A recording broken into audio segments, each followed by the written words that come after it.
Hey there, welcome back to another video by the Moto Goat. Basically, in today's video, I'm just going to be describing and telling you guys the whole story about my time of riding dirt bikes. Let's get into it.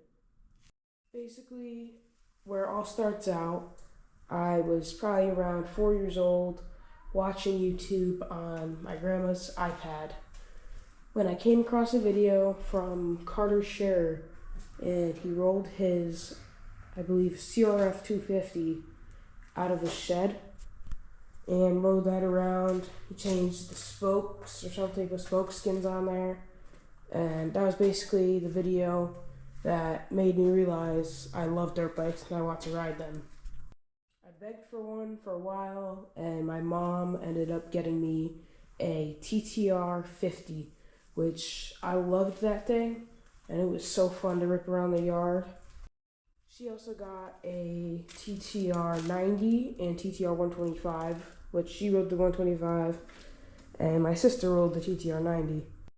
I ended up kind of getting a little bit big on the TTR 50, and it ended up like dying out. I think the engine needed a rebuild or something, or it probably just needed an engine or oil change, which we had horrible maintenance on our bikes with my mom, which kind of sucked. I loved it, but I was super happy to finally start riding the TTR 90 since it was faster, and I was kind of getting sick of how slow my 50 was. But so I finally was able to start riding the TTR 90, which that was probably one of my favorite bikes that I've had so far. That thing was super fun to ride around. It was pretty quick, but sadly, my sister ended up, I don't even know how she did it, but she crashed it and broke the electric start on it. So we could no longer start it with just a button. So we had to start kicking it whenever we wanted to start, which the TTRs, they don't like to kick start because it's a trail bike. That's why they had the electric start and stuff. But especially when it was cold, TTRs, just trail bikes in general, don't really start. But the TTR 90 ended up breaking down because we didn't do like any maintenance on it at all. So we had to sell it, sadly, which kind of sucked. And we needed the money, so we had to sell the 125 as well, which I was kind of sad about that, but it's all right. Basically, for that whole part of my life, I saw a video on YouTube. I asked my mom for one. It took a while. She finally got me a dirt bike. I rode a dirt bike, and I was riding around like 5 or 6 years old. And I basically ripped for a few years until we got rid of them. Then, just last year, my dad ended up getting me a 2022 TTR 125, which you don't know how stoked I was to be able to ride that and finally be able to ride again, which I ended up ripping that thing around. That thing never broke. It was the best bike I've ever had. And, I used to take it to my friend's house, hit the jumps. I would fly.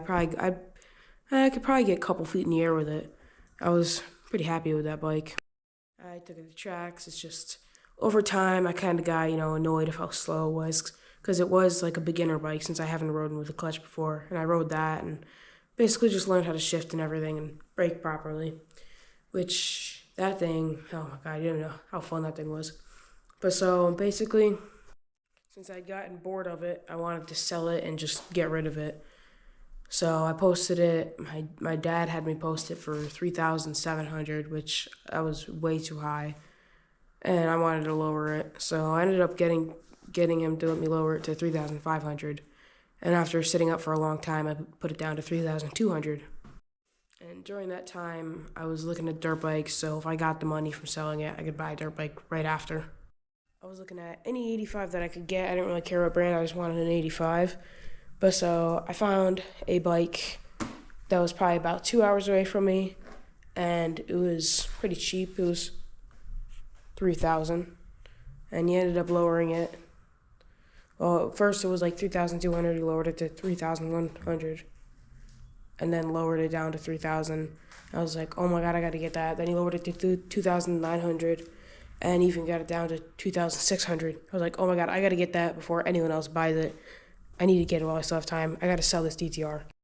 So my dad Basically, he told me that I had a message for the TTR, and some guy offered like 2,500 for it, and he said that was the highest he could go. And I said no, because I needed at least 2,600 to get the 85, which was 2,600. And after a ton of people messaging me and just lowballing completely, the guy messaged me back a couple weeks later, just out of nowhere. He said, "I'll meet you in the middle, and I'll do 2,750." So I messaged him back saying 2,800, and it's a deal. He said, "Yep." He came pick it up that day, and finally sold that bike, $2,800 out of it. Then, as soon as possible, literally that night, I messaged about the 85, if I could go and look at it the next day or go look at it Wednesday or something. And the guy responded kind of late, but he responded and he said, "Yeah, come look at it." So I went out, looked at it. It was about 2 hours away, and started it up. Sounded like a beast. And I got that thing because that thing was sick. And this is the bike that I am talking about, which I currently have today. It is the bike that my channel is currently all about right now. I got a ton of parts for it. I got a flow levers, and it already came with Pro Taper bar pads, and Pro Taper grips, Pro Taper bar, and bar pad. So that was pretty cool. It came with that, and I was looking at it. It already came with the Monster Energy stuff, decals and stuff.